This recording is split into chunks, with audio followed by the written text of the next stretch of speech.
So this is April 17th, 2018, and we are at the Brewster Ladies Library.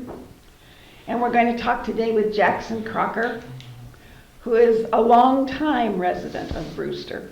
Now, Mr. Crocker, we've talked about some of these things, so I'm duplicating what we've already said, but tell me again when you were born. I was born October 8th, 1925. And that was right here in Brewster. On the kitchen table. All right. And you had siblings? I had two brothers. One died at 6 months with pneumonia, and my other brother died at, 75, I think. And your brother who survived, what was his name? Lawrence. Okay. And older or younger than you? Older. Okay. So did you have a sister? I have a sister. You have a sister. Yeah, she lives in New Haven, Connecticut. What's her name? Martha. All right. I'd like to get a little bit of information about your parents, and if you can go farther back, because I think there was some interesting information about some of them. Tell me about your mother and father. Where were they born? My mother was born in Chelsea, and she had a brother who I never saw. She went to normal school, got a teaching certificate, came to Brewster for a job here as a teacher. She boarded down to Josie Hopkins. Josie?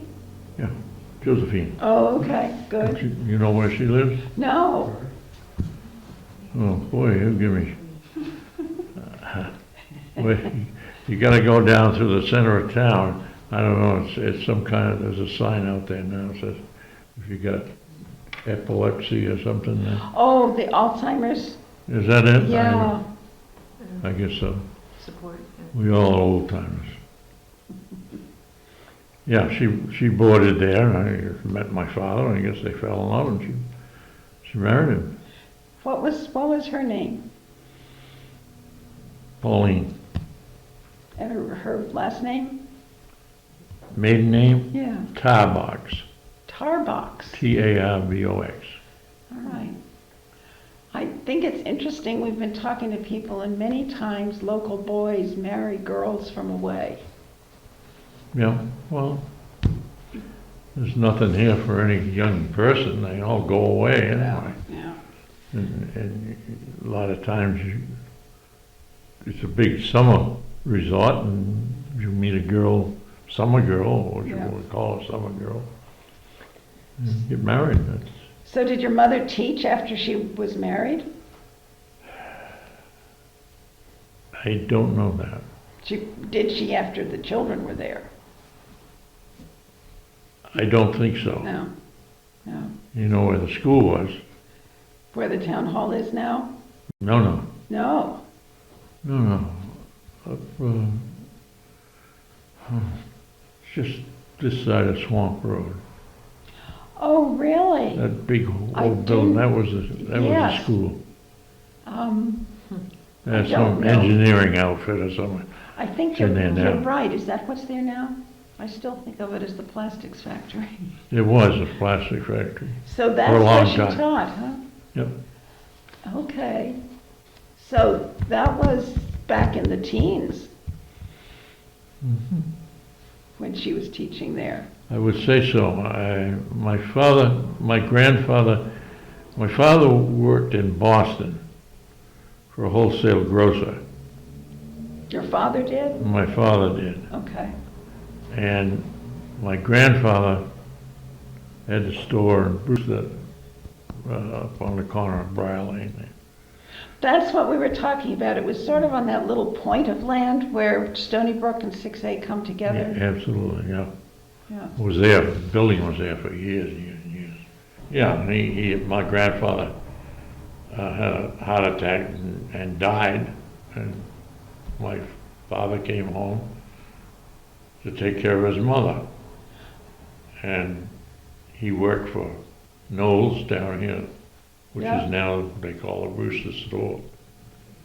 And Knowles was getting ready to retire, and my father bought the store, ran it for many years. He did run it for a long time, didn't Oh, he? yeah. And it was called Crocker's Store then. Yep. Donald Doane came after high school, worked for my father for many years. And I was in the service, and my father wrote me a letter and asked me if I wanted the store, he would hang on to it until I got home. Well, gee, when you're in the service, you don't know whether you're going to be home ever again. Yeah.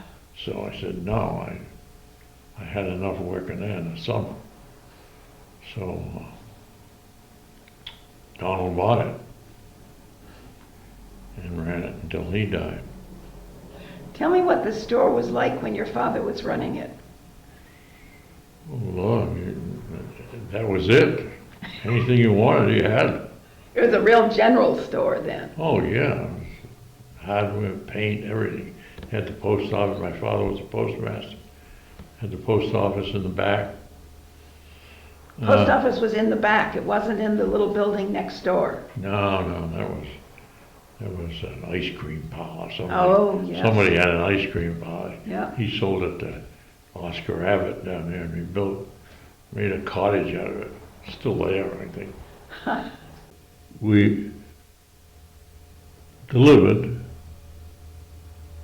Really? groceries, all over town. I mean, there's no public transportation, a lot of single people, and then Brewster Park was the center of summer people, and they had nothing like heat. Might be a kerosene stove. We sold kerosene, and oh Lord, I don't know what else. All kinds of stuff. So your father had some kind of a truck that he could take around to all these places to Yeah. deliver. Yeah. Well, it would be nice to have a delivery service now, wouldn't it? I guess so, yeah. Was that, I mean, a lot of people came on the train stayed the whole summer. You've been down, I'm sure you've been to Brewster Park. A lot of those people were there all summer, and they had no cars or anything. You're right. They'd walk down to there was an evening mail, and they'd all walk down to the post office for the evening mail, and that was a big social gathering down there. Evening mail and an ice cream cone. Yep. So were you part of the delivery system? Did you take things around? Oh, yeah. So you probably knew the town anyway, but you got to know every part of the town doing that. Yeah. Yeah. So if I lived at that time, I could come in and buy material for my curtains. Oh, sure. Or I could buy a hoe for my garden. Sure. In the cellar had barrels of molasses and alcohol, and we had linseed oil. So would I come in with my container and Kerosene. fill it up with molasses, or if it was a barrel? Yeah, you brought Brought your own bottle. thing? Yeah. Yeah. So the store now has a potbelly stove. Is that about what you had for heating in the store then? Yeah, and then father put in an oil. He had a coal furnace down cellar, Oh, and kept a cat. Cat was in the cellar. Of course, the cat was there to kill the mice. And every Sunday, I remember going with my father. You had to go down, check the furnace, bank it up and everything, throw in coal and everything, and that's what we did. Big Sunday deal. Go down to the store with Dad. And I think Donald put in a furnace, oil furnace. There was never anything but a big register in the middle of the floor that I know of. Oh, so the heat has to just come up through. Yeah, I've been in, since I got out of the service, I worked for Donald a little bit, delivering, and I got in the building business, and I haven't been in this, I don't think I've been in the store once. I went in there and it wasn't home, it was just. It's not a practical store No, now. no. No. I had an interview with George, George Boyd that owns it. Yeah. You haven't got his book, have you? I've read his book, or Yeah, I've looked through but it. he has some of my quotes in there. Uh-huh. So when you went to school, was it still the white building up here, or was it I think it was probably what's the town hall now? Mm-hmm. 2 grades in every room. And how many? So when you graduated, you just moved to a desk over there. Great stuff. There's only about 5 in the high school, 5 or 6 kids graduating. Is that true? About 5 or 6 people Yeah, graduated? yeah, wasn't very many. Wasn't very many. Do you remember any of your teachers? Yeah, sure. Remember Ozzie Burris? Really? Sure. Was he a teacher then or a principal? Well, he started as a teacher and he taught 7th, 8th grade, and then he got to be principal. Did the school go all the way through high school when you were there? Yeah. All the way 12th grade? Yeah. Okay. 1939. Yeah, 1939. The PWA, that we putter around. They built the new school in Orleans, which is now middle school, I guess. The WPA built the middle school? Yeah. Took them forever. And we were supposed to go in there, graduating from the 8th grade, going to high school. Mm-hmm. And we were supposed to go in there in the fall. Then we got it built. So they put us in the old Orleans school, which was a wreck. I mean, there were holes in the wall and the ceilings were falling down, everything. And we spent the winter there. And then they had a big deal in the school over in my yard. They had the band playing and everybody had to march up to that. I think it's Monument Road. So you were one of the first students in the brand new high school. Yeah, and the first class to graduate from that high school. Oh my. It's 1943. I think I'm the last one alive. I don't run into anybody that I went to school with. Yeah. Well, you've had a long life. Yeah. So you were a carpenter, a house builder most of your working life? Mm-hmm. Where did you... 35 years. Yeah, now your father's not a carpenter. No. How did you learn your trade? By doing it. All right. I got out of the service, no prospects. What are you going to do? You learn how to march, you learn how to handle the rifle, you know how to work KP, you know how to do guard duty. The hell good is that in civilian life? So I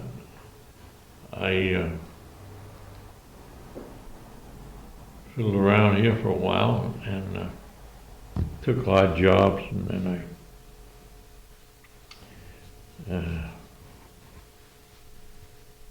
I think my father got me a job. Guy he knew,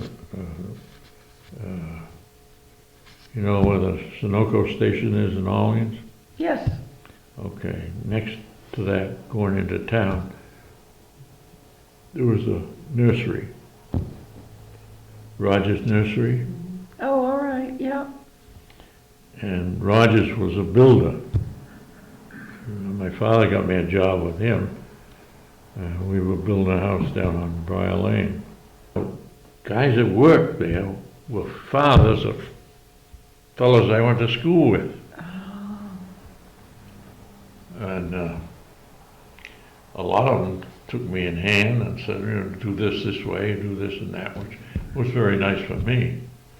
But I was hired to be a run around and get stuff and clean up and stuff like that. I wound up working for Frank for 14, 15 years. But you were doing carpentry. Yeah. You weren't doing cement work or something. No, well, you do everything. Uh-huh. You don't have specialists like they have today. Yeah, I think that's You right. did everything. Yeah. And So did you work mostly in Brewster, or were you all over the area? oh Lord, where did I work? Worked in P-Town for a year, every day going to P-Town. Well, Built a parish hall down at St. Peter's Church. St. Peter's? Yeah. It's up on the hill by the monument. Oh, okay. Parish hall. It's up back of the church. Yeah. Uh, You had some connection with Brewster Park, too. You worked in there some? Brewster Park? No, never built anything there. Oh, okay. No. Used to see some girls down there once in a while. Of course, before the war, the Coast Guard used to patrol the beaches. And of course, we were 16, 17, 18 years old when funding they patrolled, and they had boxes, and they had a gadget they pushed in a box every time they got to that point. So they weren't goofing off. They know They had that to check in. they had to check in. So of course the thing was you could have one of those empty cottages and sit on the porch and yell at them and things like that. You know. So what were they looking for? What were they checking? Was this Saboteurs. Oh, Did you know, when I was in the Army, I was in radar. uh-huh. Radar was a very new thing at that time. Right. Where we were stationed was Drew Field, and Drew Field is in Tampa, which is now the Tampa Municipal, whatever, airport. But anyway, we went to this radar school, and then we were sent to Long Island, Montauk Point. You know where Montauk Point is? I That's do. way out there. It's a little chilly. We were living in tents all winter. Having just come from Florida. Yeah. And we were set up, there was an air base out there, Suffolk County Army Air Base. And we were set up at the end of the runway. And we were supposed to be getting some knowledge of what's going on in the world, and you know, all you were doing was trying to get warm. and we picked up a submarine off Long Island, a German submarine, and what they were doing was they came into Long Island and dumped saboteurs off there. Oh. And we nailed them.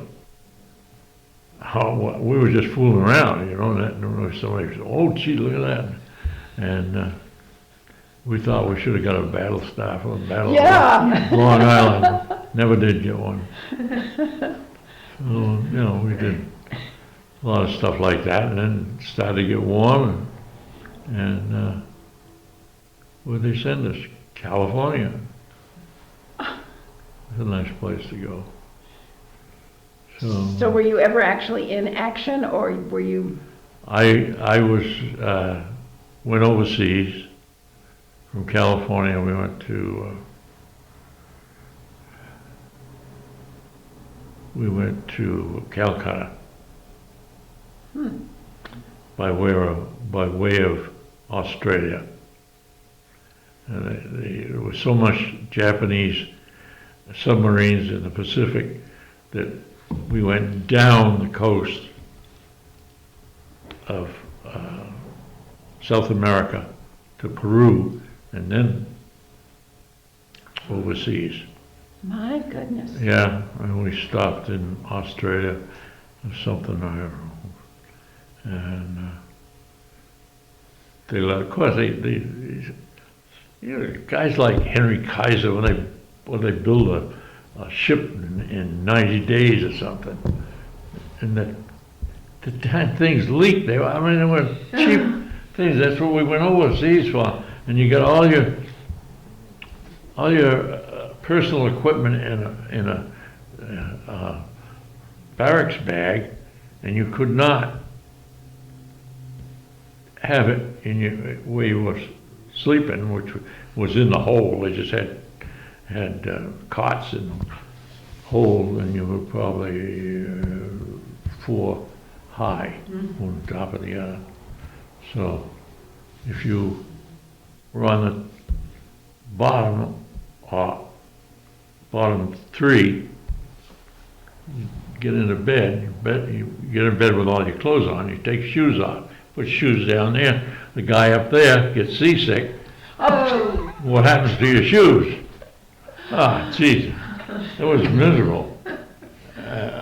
Never bothered me. I never got seasick. There were times when the waves were coming right over the ship, and I never got seasick. The only place they had any lights was the latrines, which were in the interior of the ship, same as a kitchen. And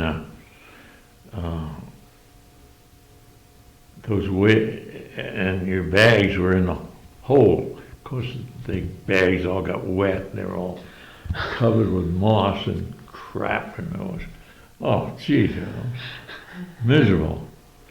And I was in Calcutta, and then certain guys were operators, and I was an operator. They sent us to China. And we flew by Mount Everest. Is Mount Everest go by like that? Yeah, wasn't that something? When I was in India, I visited the Taj Mahal, and so I saw a lot of stuff. You did. And our object going to China was that the Japanese were supposedly going to invade mainland China through Formosa, which is now Taiwan. And our job was to give them radar cover on the inside of their lines. We'd be inland. And we got there, and the war was over.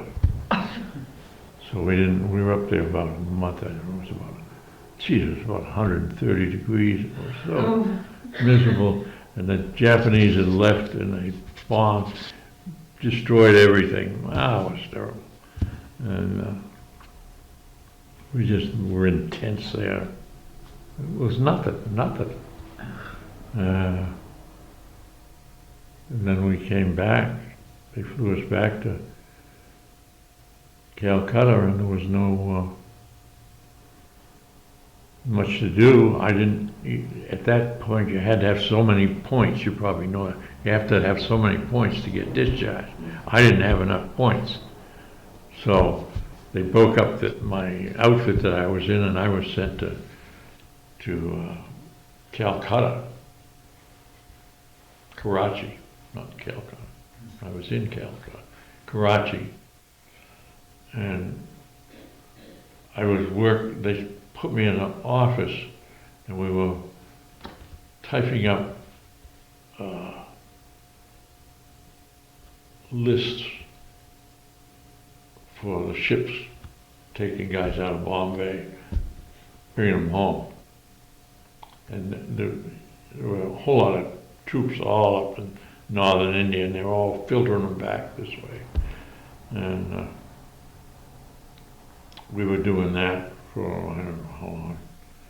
And then that dried up, and they sent us to New Delhi.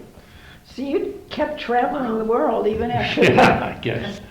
So I went to New Delhi, and that was theater headquarters, and I worked there at the Adjutant General's office. I was very popular. I was in charge of officers' promotions and discharges. You were the most Oh, popular boy. guy there. I was in a good position. Well, did most young Brewster men serve in the Army in World War II? Oh, yeah, I think so. Just about everybody? I mean, I got the names up there at the town hall. Yeah, that's right. So what about Korea? Was that such a big of interest in this town? No, No. I don't think so. What about Vietnam? I can't think of anybody that served there, but there probably is. Mm. What was the feeling? Do you have any idea what was the feeling about Vietnam? Vietnam created a lot of contradictory Yeah, I opinions. know. Didn't touch here much. Didn't? No. I mean, you got your news in the newspaper and the radio. Yeah, You didn't have any television or anything like that. yeah. Were churches what churches were there around when you were growing up, say? Same ones that are here now. Okay, so we've got a Catholic church and a Baptist church and we've got a Unitarian. Methodist church, Unitarian, yeah. Christian Science. Yeah. Did your family belong to any of these churches? My grandparents belonged to the Baptist church here. But it was I not- went to Sunday school. Yeah. Yeah. I had no choice. I was sent. I think that's true of most children. Yeah. But it was not an important part of your life, your social life or your religious life. No, well, you had a Young People's Association. We used to belong to that. Well, nothing else to do. Yeah. What did you do for fun when you were a child or a young person?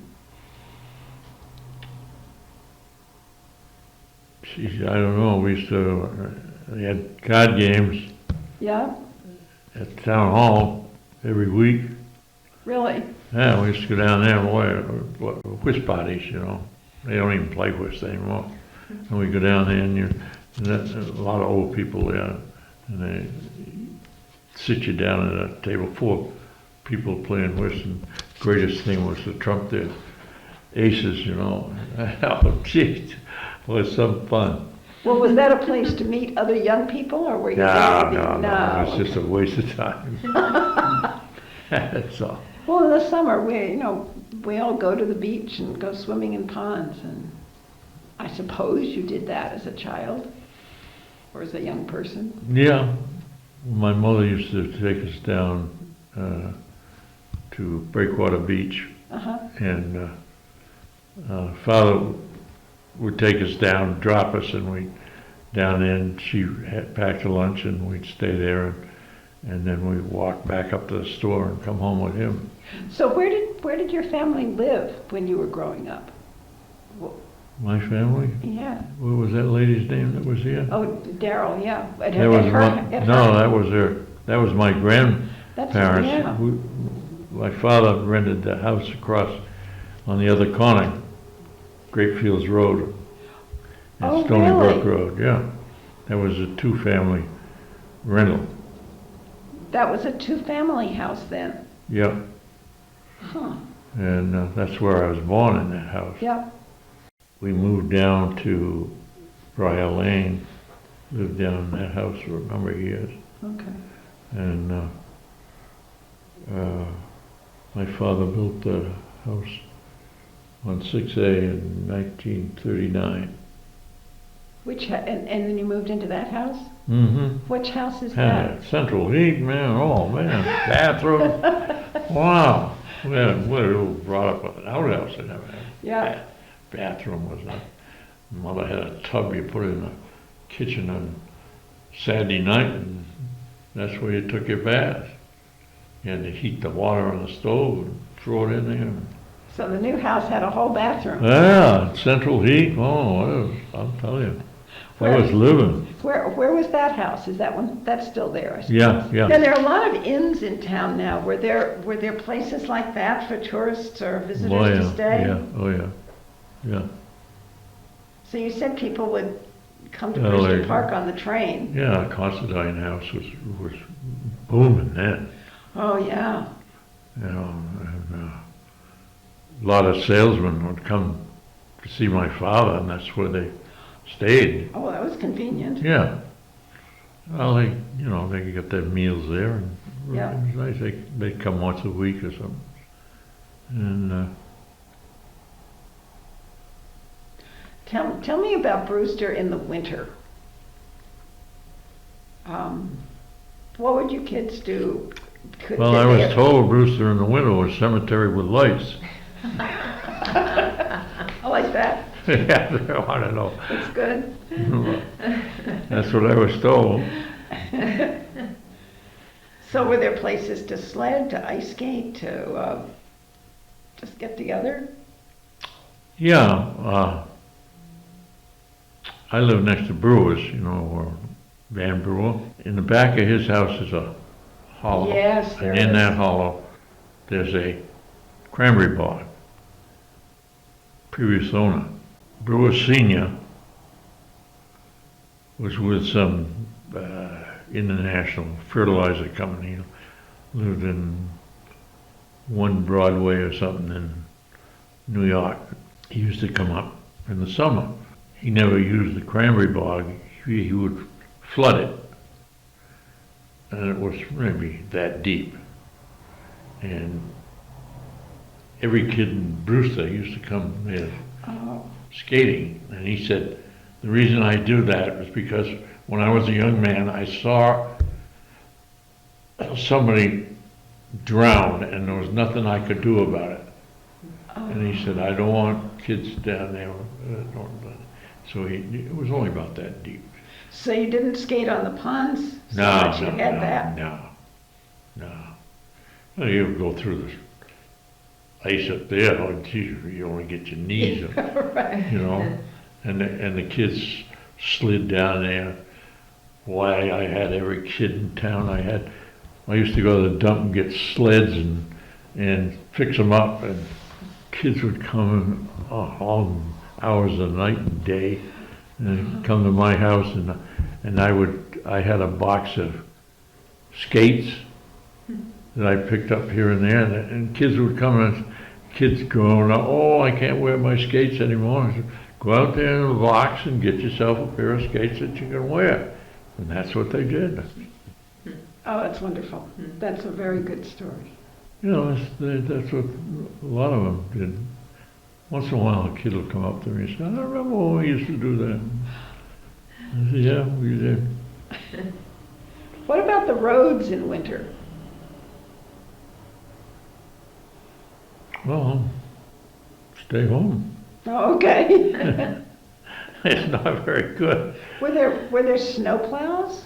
Yeah, but they weren't too good. Yeah, I made a lot of money working for the town.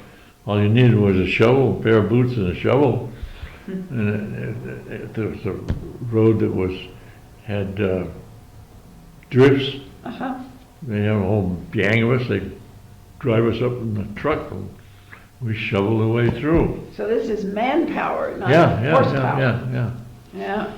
Right there between my house and well, I own the swamp. McCullough's next door. Yeah. There's always a drift there. I don't know how many times we shoveled that out. And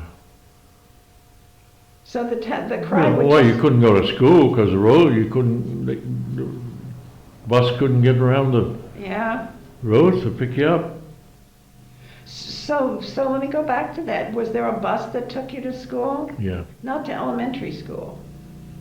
yeah, It was to elementary school too. yeah. And We then- well, as soon as the sun came out, we rode a bicycle. Nobody in their right mind would ride on a bus.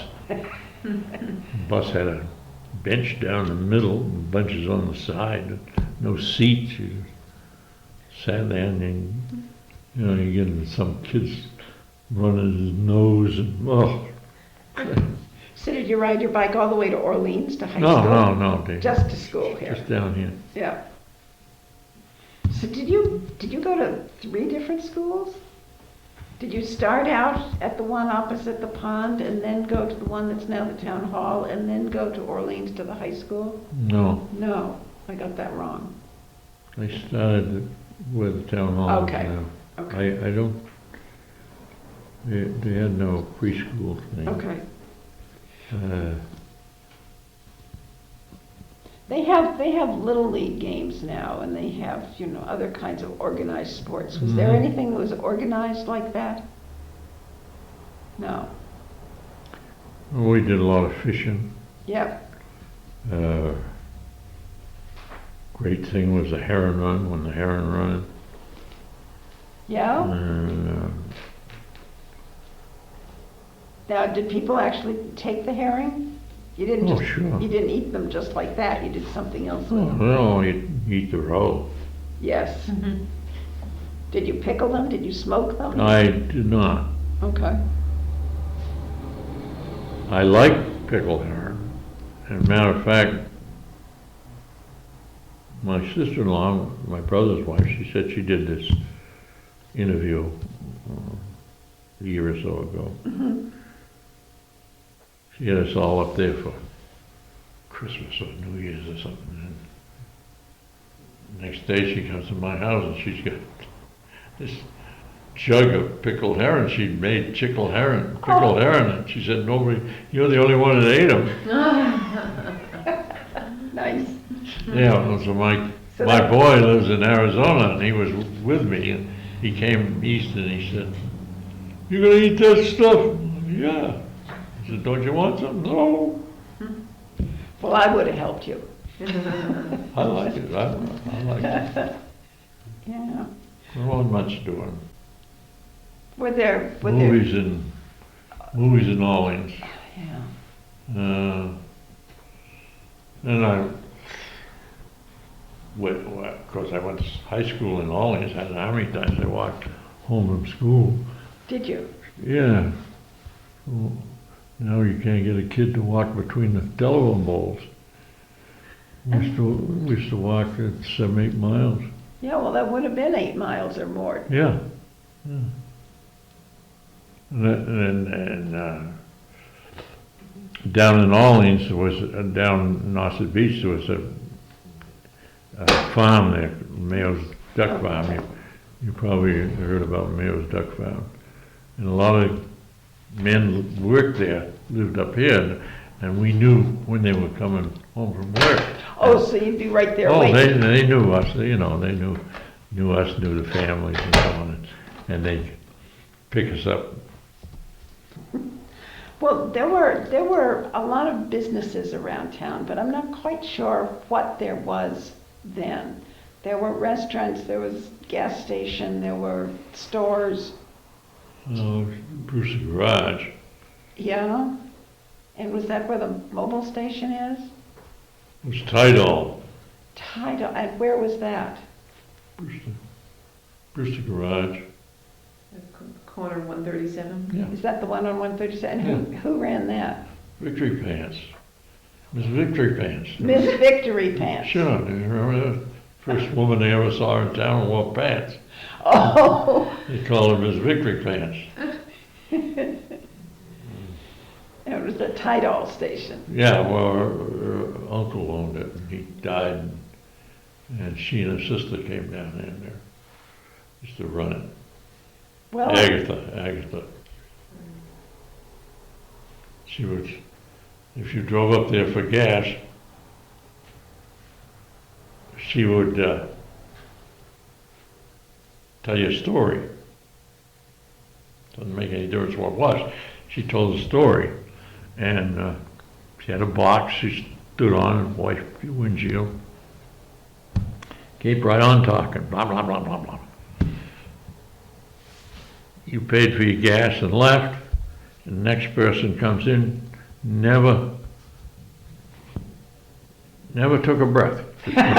Right on the story, same story. Just kept on going. Oh, could she talk? In Brewster, they were still cutting ice and keeping ice in ice houses. Yeah. And you remember that? Yeah. Yeah. Mike Cummins had ice down Cobb's Pond here. Uh-huh. Ice house there. Do you remember any other ponds that specifically had good ice? No. There's a guy named Howes that had one over in Dennis. Mm-hmm. Forgotten what his first name was. Doesn't make much difference. But we know Cobb's Pond anyway. Now, also, other people have mentioned, I wonder if you can tell us any more. On the beaches, there were bathhouses. Yeah. And were they at most beaches? Were they public? Were No, they privately owned? Mostly were down here at Breakwater Beach. Oh, The whole beach was bathhouses. Well, for instance, the Considine House had some, and they were for their guests. mm-hmm. Oh. And there were a building, there might be 4 or 6 little stalls. You had your own door and your own key, and Oh. and you just went and changed your clothes. I mean, you wouldn't see anybody walking up and down the street in a bathing suit. Hey, that would be terrible. So you had your street clothes and you put on your bathing suit, and vice versa when you left. But I know there was a whole bank of them there that I don't know who owned them. They rented them out. Some of them were rented for the season.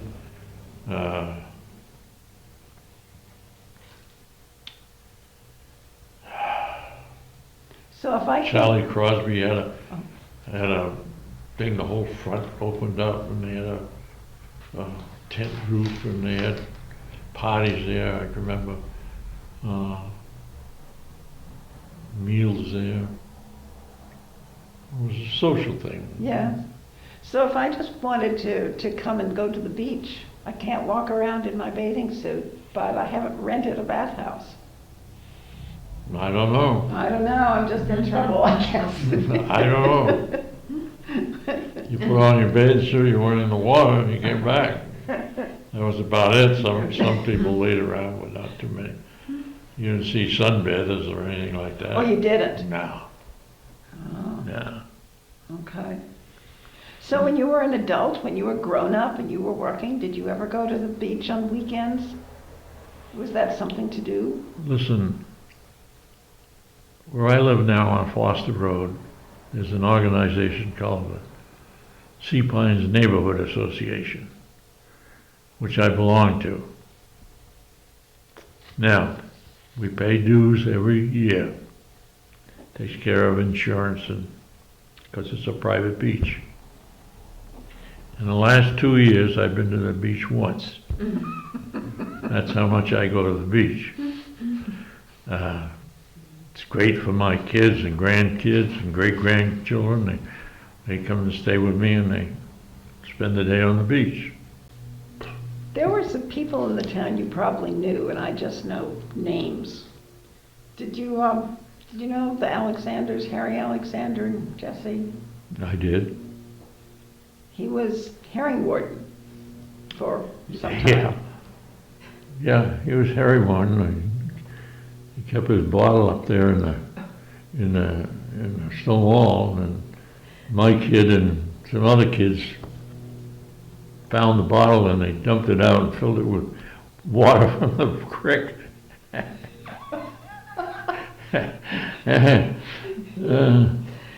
Yeah, Harry was quite a character. I was telling, I had dinner with Howard Hayes and his wife, and Bruce McGregor and his wife. Bruce is my nephew. Oh, really? Yeah. Okay.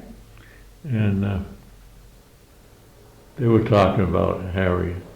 And I said, well, I can tell you one story. Jimmy Gage, you know where Jimmy Gage lives? Mm-hmm. You still live up at Red Top? Mm-hmm. Yeah. You have to go by Jimmy's house. Yeah. So I said, Jimmy was building a house and he had some fellows helping him. I don't know if it was a weekend or what. But he said, Harry, I don't know if you've ever been in the house or not, but there's a doorway, no doors, but a doorway into the kitchen from the dining room. And Jesse wouldn't let Harry into the kitchen. So he had a rocking chair on the side like that where he could look through, and she had television in the kitchen. Well, something came on the television, was funny, something funny. And Harry got to laughing, and he went over backwards, and he got wedged against the wall. So she and Kenneth tried to get him up. Well, Kenneth was a sponge, you know, he was drunk all the time. She said she couldn't get Harry up, so she said, Kenneth, she said, run down and get Jimmy and come over and maybe we can get him up. So Kenneth goes down there, and Jimmy's got these fellas there helping him, and they're taking a break, and they got a fireplace going, and they're having a sandwich and a cup of coffee or something. Kenneth knocks on the door. Jimmy goes to the door, he says, oh, hi, Ken. Hi, he says. Come on in, Jimmy says. So he goes in. What you doing? Oh, he says, we're watching this show. We're taking a break or something. So Kenneth sits down and he starts watching the show. And he says, God, he watched the whole show, and he said, Jimmy says to him, oh, he says, what did you come over here for, Ken? He said, we got to get back to work. Oh, he says, Father's got stuck on the living room there, dining room, and we couldn't get him up. He said, Mother sent me over here. So I said, oh, God. He said, we better get over there. So they all went over there, and I said, oh, poor Harry was red as a beet, you know.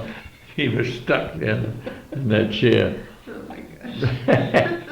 Oh, Kenneth was a real zero. He was an excellent automobile mechanic, but oh man, he was just a sponge. Funny. He didn't outlive his parents by much either, did he? No, I think they locked him up when he ran a screwdriver through Harry's hand. Oh dear. They were putting a storm door up or something, storm window or something. So then Ernie Gage was the hearing warden for a while. Yeah, I guess so. Did you know him very well? Yeah. Yeah. Yep. You had a story about somebody trying to siphon gas out of your. What? Oh yeah. Yeah. My father had a shed garage. It was a one-car garage and an open shed attached to it. And he had a gas pump at the store down there. Down in the back there, they got a parking place, I guess, down there now. Huh. And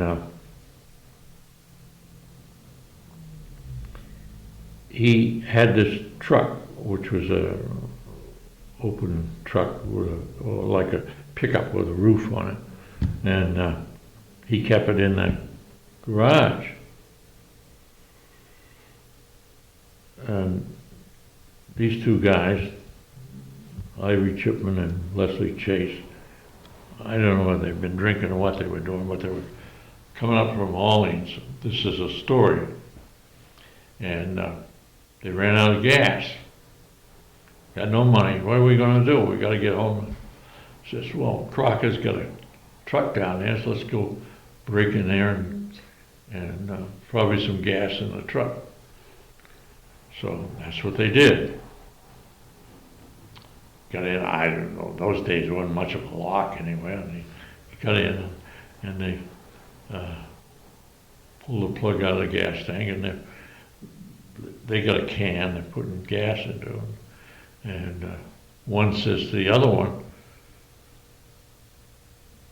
"You got enough gas? We're almost full here, I think." The guy says, "Well, let me see here." Lights the match Oh. to see how much gas he got. See, the whole thing went up. Oh. The father lost the truck and the barn and the garage and the whole thing. And they were, I don't know. Chipman was burned quite badly, but the other fellow was all right. Oh, my goodness. No, that's the story. So did Brewster have a fire department then? Well, yeah, it's volunteer. But they didn't come to get You know, save the you barn. never heard of Winchester, do you? Pop Winchester? No. Well, yeah. He lived in a trailer down back of Jimmy Daly's there, Halliday Acres, or wherever the hell you call it. And he wasn't there. I don't know what happened, but the trailer car was on fire. And they called the fire department. And it's a volunteer fire department. So when it's volunteer, you get a call, you go to the fire. Nobody came with a truck. So they all stood around, watched it burn out. That's the story. Well, maybe there was a police department. Well, yeah, they had a cop, yeah. Well, they had a constable for a long time. And they decided they wish you didn't have a police department. So McLashing was the first police chief. And I had worked with him. Carpenter. He was the first, and then Sabin Lord. You must remember Sabin Lord. You know, he lived up on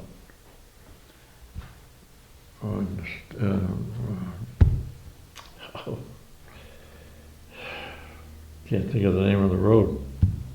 Was he on Setauket? No. Yeah, I guess it was Setauket. Built a house up there. This is the story I've heard. I don't know if this is true or not. Somebody called up one night and said, "Is this the Lord's house?" And he said, "Yes." And they said, "Let us pray." That's a story I heard. I'm sure it happened. Tell me about the haunted house. When I was a kid, there was a house there. Really, you remember the house? Yeah.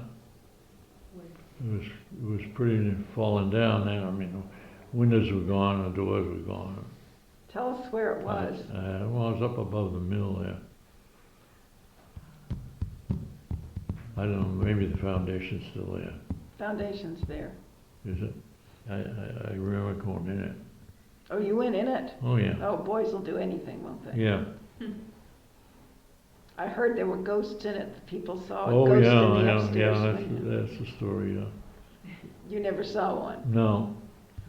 I heard horses were scared of it. Yeah, that's why they called it the haunted house. Yeah. Before we started, you were telling us a little bit about you went to Florida for winters for a while. I had bought a condo there in 1980. one bedroom, two baths, that's all we needed. Tell me about your family's association with the library. Mother was president here. She was on the board of trustees of the library. She was president once, wasn't she? I think so. Yeah, I think so. She never worked here. She was. No. Mrs. Breyer worked here. And Faith Ellis worked here. Yeah, Mrs. Breyer worked with the children. Yeah. We used to come in here. Well, it's the only place you could study, and we had books. You could look stuff up. Yep. You couldn't. We had nothing in school. So, no computer or any of that junk, so. And your brother Larry was interested in the library too. He was the head of the maintenance or something. I figured it, reaching to the roof one time. I gave him a price, but I guess they didn't like it. Somebody else did. Now you told me, I've seen old pictures of this building where it had chimneys on both ends of this original part, and it had like iron grill work on the roof. Yeah. I ran into Nancy Everett's daughter. Had some stuff I thought they'd be interested in. Historical place there. I said, well, come in. I said, oh, gee, I haven't been in since Howard Gibbs lived here. I gave him a bunch of stuff. I had a weight about this big. And then probably you've seen one, I don't know. Had a rod in the middle. It was like an indentation in a rod. I had to kick it around for years. Was that from the store? No, I don't know where it came from. I said, my mother-in-law was a great collector of stuff. So I assume it came from her place. So I took it down there and I said, are you interested in this? What's that? I said, well, there's no sense in me giving it to you. You don't know what it is. Well, it's a funny looking thing. I said, it's what they call a buggy anchor. Oh. A what? I said, you know what a horse and buggy was? Oh yeah. Well, I said, when you come and stop somewhere, how you gotta anchor the horse. If you don't have a place to tie him up, well, never heard of such a thing. I said, you ever see the television show Gunsmoke? Well, yeah. There's a doctor there and he rides in a buggy. And when he stops somewhere, he takes the anchor out and puts it down. I'll tell you, my house, I scraped paint for 30 years for crying out loud. Terrible. Endless. Oh, it's awful. That's the house on the corner of Great Fields? No, the No. meat market, where the meat market was.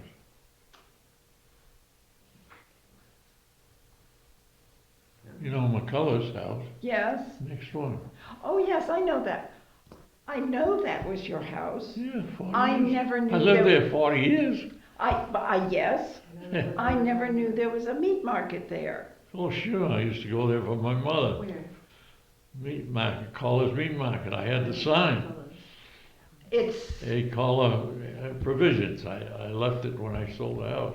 it's a beautiful little half cape that has had a huge addition put on it recently. Oh, it's It's terrible. on the north side of the street. You know, I would never put. The second one in, maybe from 6A. I did I made the porch and I did some other stuff, remodeling the thing. I wouldn't put plywood on it. Absolutely not. It's an old house. I would not put plywood on it. It's a beautiful old house. Yeah, it is. And these guys got plywood and all kinds of junk on it. So. Well, they have 4 children. They needed more room. Yeah. You didn't know when I put the sign out there, did you? Now, tell me, so before you owned it, before it was your home, it was a meat market? Yeah. My mother used to send me up there with a It was just across. plot there for a pound of hamburger. It was just across the street from you. Yeah, more or less, yeah. How long was it a meat market? Any idea?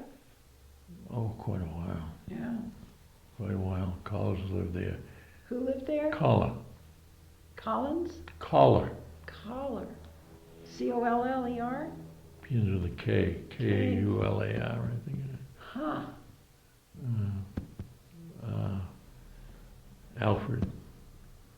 But people didn't have cars, so you didn't get around much. You needed stores and post Yeah, offices yeah, in many yeah. places. Yeah. You probably didn't know people from other parts of towns. I'm guessing you were pretty much associated with the people Oh, nearby. sure. We were North Brewster boys up here. We had South Brewster boys and East Brewster boys. We were, what do we call them? North Brewster ruggies. Ruggies? Yeah. Yeah, So you didn't know a lot of people from East Brewster, huh? well, you saw them in school, that's about all. You didn't even know where they lived. I mean, Yeah. you didn't have automobiles or anything. You walked or you rode a bicycle. Yeah. It's amazing how it's changed. I got one story to tell you. Okay. You know, DeGan's garage. Yep. You know, Ivan Yep. and Bert used to sit in the doorway there in the sun. So Bert's sitting there, it was sunny days. Doors opened, it was a barn door. When he opened the door, he'd sit there. Bert was a drunk. When I mean a drunk, he had $15. He went down to Blanche's and he spent it on booze. And he drank the booze until he ran out of money. And half the time, when I'm telling you about drunk, he's just slobbering fool. He couldn't hardly walk. I mean, he was just mulatto. Well, he's sitting there one day and this car drives up. And guy drives, he didn't get out of the car. Reels down the window and he looks up and he says, "Oh," he says, "DeGan's garage." Bert says, "Yup." Guy says, "You're new here, aren't you?" Bert says, "Yup." "I thought so," the guy says. "Who was in here before you?" Bert never cracks a smile. Says, "The Pilgrims." The guy got wound up his window and took off. I think he was a salesman or something. Now, where is Blanchard's Blanche's. liquor store? Blanche. Blanchard's. Blanche Cogsall. Oh, Blanche. You know what- What's her last name? Cogsall. You know where the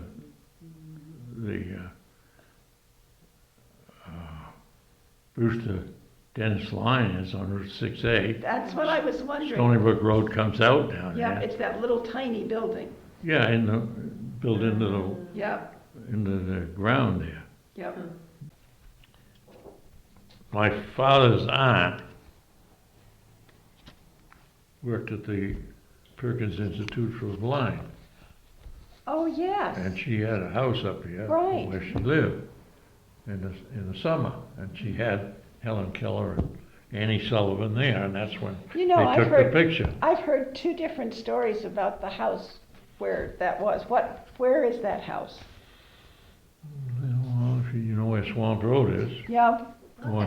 going up towards Dennis, it's the one, DeGan's on the corner, and then Yep. Captain Perry's, and it's the next one. It's sort of up on a rise. Yeah, and it's a has big little square. fence in front of it. Yep, big All right. square house. yeah. That's what I had heard, and then Yeah. somebody else told me, no, it was a different house that she stayed at. No, that was her house. That's what I understand. Yeah, okay. I don't know. I did work there for Mrs. Chase, who owned it for years. What was your father's aunt's name? Well, they call her Aunt Sophia. I think that was Sophie or something. Yeah, yes, but she pronounced it Sophia, I That's what think. they call it. Hopkins? Yeah. Yeah, and my father was a young boy, and they used to take Helen Keller down to the beach to go swimming, and his job was to swim out so she didn't go to B-Town, because she didn't know where she was. That was this, and she wrote some letters years ago to my father, and my mother had them, and my mother died. I never saw him again. I don't know what happened to him. Oh, that's I too bad. assume my sister had them or has them. My great-grandmother was a Snow. She married Snow, and they're up on Snow's Pond. That's where they lived, up on Snow's Pond, and they moved the house down to where it is now. There's more interesting characters. Yeah, Nice. yeah. My father used to say, look at the damn fool. He said, look at the damn fool, sitting out there in the sun all day long, never did anything in his life. He'd rake up the leaves and take them across, and dump them in the park, so the town would pick them up and take them to the dump. He wasn't too dumb. No, that's right, that's not too dumb. Oh, Lord. Is that lady that lives in my grandmother's house, what'd you say her name was? Daryl. Darryl Daryl Bladen. Bladen? Bladen. She lived there alone? She does now. Her husband died I a know, few she years said ago. that. Yeah, She told me that. yeah. She must have bought it from George. It's a neat house. Oh, gosh, I forgot their name. The Wyricks lived there, Lawrence, yeah. but George. there was another couple in between. Well, that doctor lived there. He rented it.